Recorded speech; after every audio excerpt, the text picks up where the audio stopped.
Om Shanti. Good morning. साकार मुरली 22 फरवरी 2022।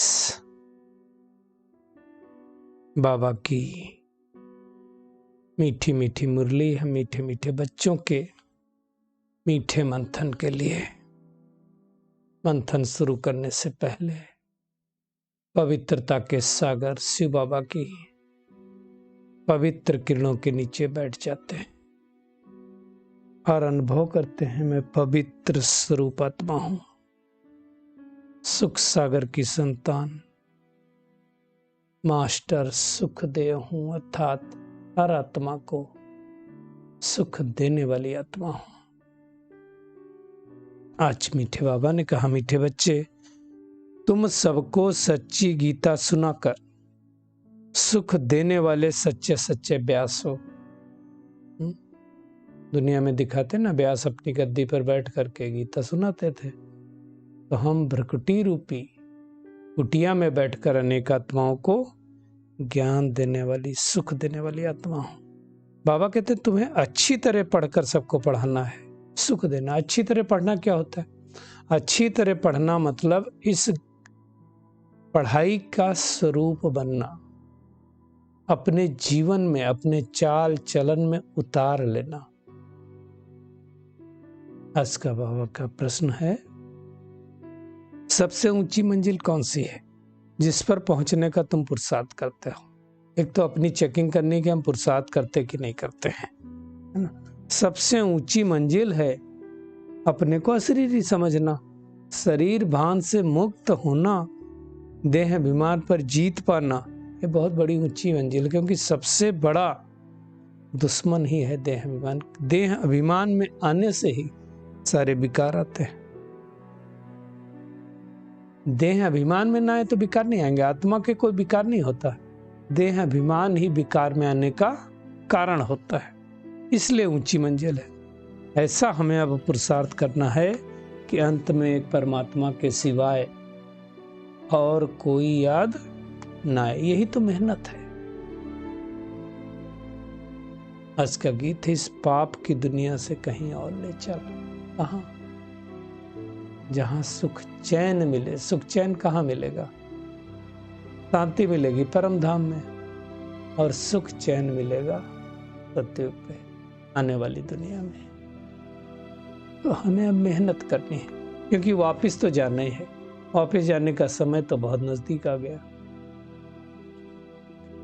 बाबा कहते हैं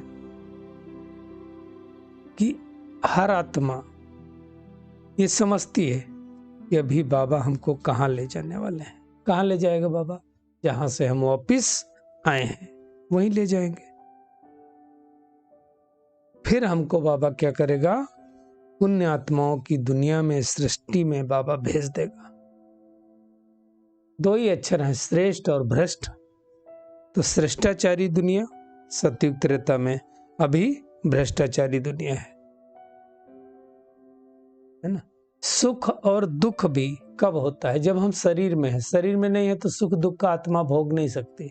परम धाम में कोई न सुख का अनुभव न दुख का अनुभव।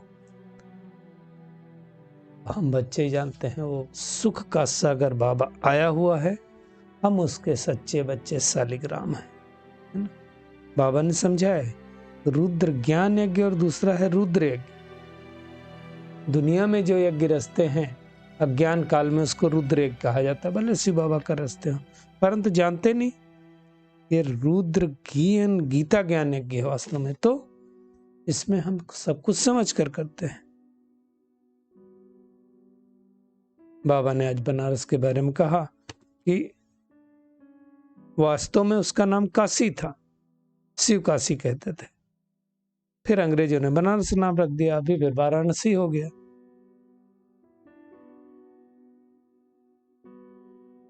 दुनिया में जो भी यज्ञ रचते हैं तो उसमें शालिग्राम बनाते हैं छोटे छोटे, और परमात्मा बनाते हैं बड़ा। ऐसा सोचते हो कोई बड़ा होगा, लेकिन वो बड़ा तो है नहीं।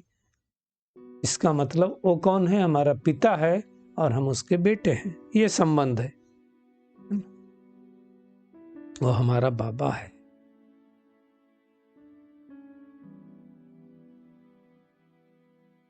वो निराकार है। प्रजापिता ब्रह्मा के तन में आकर के ज्ञान देता है। ये सब समझने की बात। उनका एक ही नाम शिव है, दूसरा कोई नाम नहीं हो सकता उनका।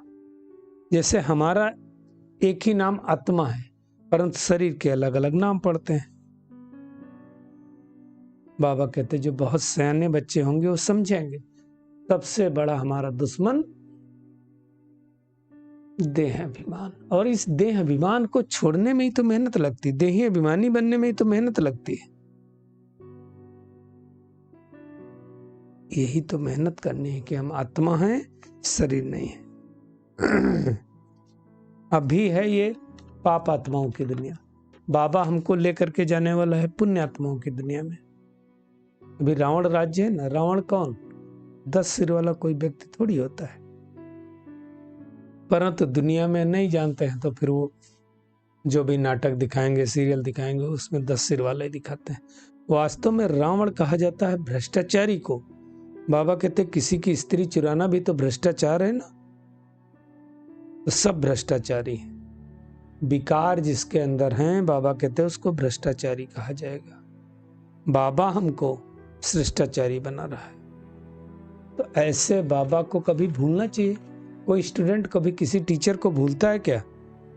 परंतु यहाँ भूल जाते हैं उस पिता को जिससे हम 21 जन्मों के लिए राज्य भाग पाते हैं। बाबा कहते हैं इससे स्कूल में कितना अच्छा और रोजाना पढ़ना चाहिए, डेली पढ़ाई करनी चाहिए, क्योंकि इस कल्प अगर हम नापास हुए तो कल्प कल्प नापास होते रहेंगे, है ना। तो हमें पास होके दिखाना है। कब पास होंगे?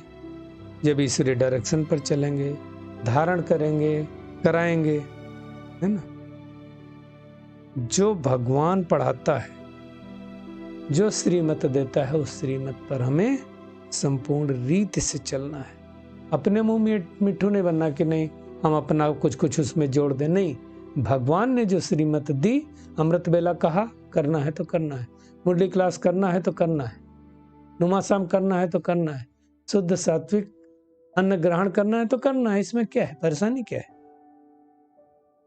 ये है श्रीमत। जितना जितना श्रीमत पर चलेंगे उतना उतना जीवन मुक्ति का हमें वर्षा मिलता जाएगा, है ना। जनक मिसल वो भी 21 जन्मों के लिए हम मालिक बन जाएंगे। 16 कला संपूर्ण जो दुनिया आने वाली है उसमें चले जाएंगे। बाबा कहते तुम्हारी बुद्धि में आना चाहिए कि सतयुग त्रेता में हमने कैसे राज किया, द्वापर कलयुग में कैसे राज किया, तो खुशी रहेगी। वैसे सतयुग को कहा जाता है सोझरा, उजियारा, और कलयुग को अंधियारा।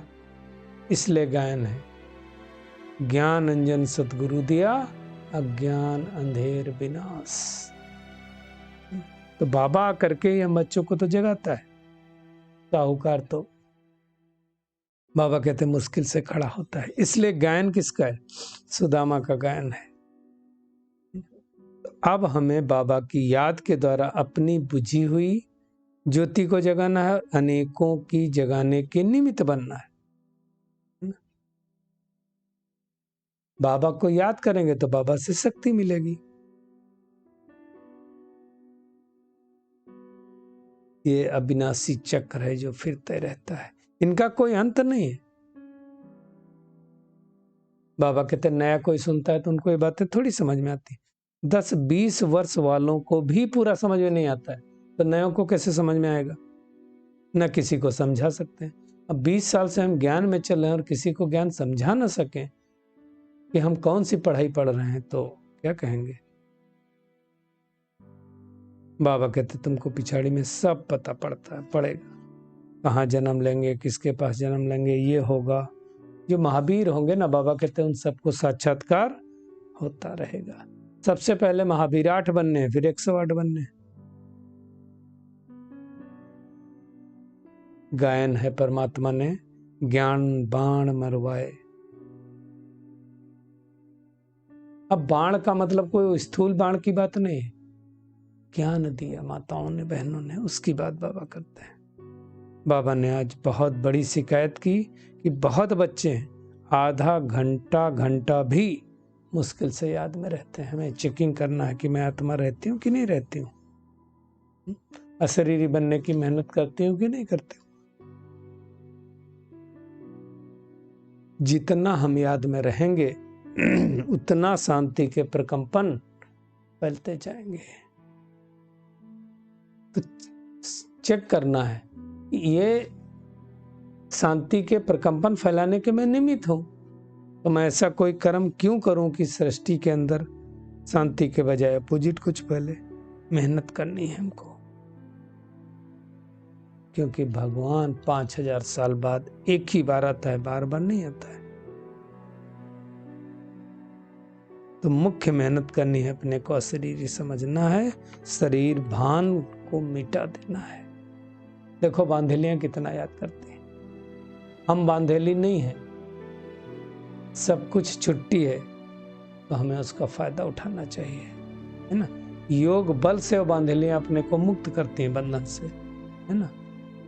बाबा कहते चतुराई से घर वालों को भी समझाना है और कोशिश करके जो बंधन डालते हैं उनको भी ज्ञान में लेकर के आना है। जब एक बार ज्ञान समझ में आ जाएगा, हमने कैसा कितनी बहनों को देखा है, वो बांधेली थी, चुप चुप के आती थी, अभी वो भी आने लगे, उनको ज्ञान समझ में आ गया। तो ऐसा कोशिश करनी है। कामेसु क्रोधेसु लोभेसु मोहेसु, इन सभी भूतों को नष्ट करना है, तभी 21 जन्मों का बादशाह मिलेगा। तो आज सारा दिन एक तो अशरीरी बनने का अभ्यास करना है, योग बल से अपने सभी बंधनों को काटना है, किसी में भी मोह नहीं रखना है। जो भी परमात्मा की श्रीमत है उस श्रीमत प्रमाण चलते रहना है। अच्छी तरह से पढ़ाई पहले पढ़नी है, धारण करनी है, फिर पढ़ाना है। मियाँ मिट्ठू नहीं बनना है। बाबा का खूबसूरत वरदान है, बाप के प्यार की पालना द्वारा सहज योगी जीवन बनाने वाले स्मृति सो समर्थी स्वरूप भव। बाबा कहते हैं सारे विश्व की आत्माएं परमात्मा को बाप कहते हैं। सब लोग बोलते हैं माता पिता हम बालक तेरे, गॉड फादर, कुछ ना कुछ रूप से अल्लाह याद करती है, लेकिन पालना और पढ़ाई के पात्र नहीं बनती सब आत्माएं। सारे कल्प में बाबा कहते हैं आप थोड़ी सी आत्माएं अभी इस भाग्य के पात्र बनते हो। कौन सी? प्रभु पालना की, प्रभु पढ़ाई की। तो इस पालना का प्रैक्टिकल स्वरूप क्या है? सहज योगी जीवन। बाप बच्चों को कोई भी मुश्किल बात देख नहीं सकते। कोई भी माता पिता अपने बच्चों को मुश्किलात में तो नहीं देखते ना, बच्चे खुद ही सोच सोच कर मुश्किल बना लेते हैं। एक्चुअली जब हम बार बार सोचते हैं, आप देखो जिस बात को हम ज्यादा सोचते हैं तब भारी होते हैं। मान लो कोई छोटी सी बात हो गई, किसी ने हमको आके 4 बातें सुनाई, तो हम बार बार उसके बारे में सोचते रहते हैं और सोचते सोचते हैवी हो जाते हैं। वो बाबा सिखाने आया है। बात हुई, फुल स्टॉप। बाबा कहते हैं लेकिन स्मृत स्वरूप के संस्कारों को ही मर्ज करो। स्मृत रहे कि मैं आत्मा कौन हूं, देवकुल की आत्मा हूं, देवता बनने वाली आत्मा हूं, तो क्या होगा? समर्थी अपने आप आ जाएगी। स्लोगन है सदा निश्चिंत स्थिति का अनुभव करना है, तो 2 ही काम करने हैं, एक आत्मचिंतन और दूसरा परमात्म चिंतन करना है। बस बाकी दुनिया की बातों में कुछ नहीं रखा है। चलिए परमात्म किरणों के नीचे बैठ जाते हैं और अनुभव करते हैं मैं पद्मा पदम भाग्यशाली आत्मा हूं, ईश्वरीय पालना की अधिकारी आत्मा हूं। स्वयं भगवान परमात्मा हमारी पालना कर रहे हैं, परम शिक्षक बनकर पढ़ा रहे हैं, सदगुरु बनकर के 21 जन्मों की वर्षा दे रहे हैं। तो ऐसे प्यारे पिता को बड़े प्यार से याद करना है, अपने मियाँ मिट्ठू नहीं बनना है।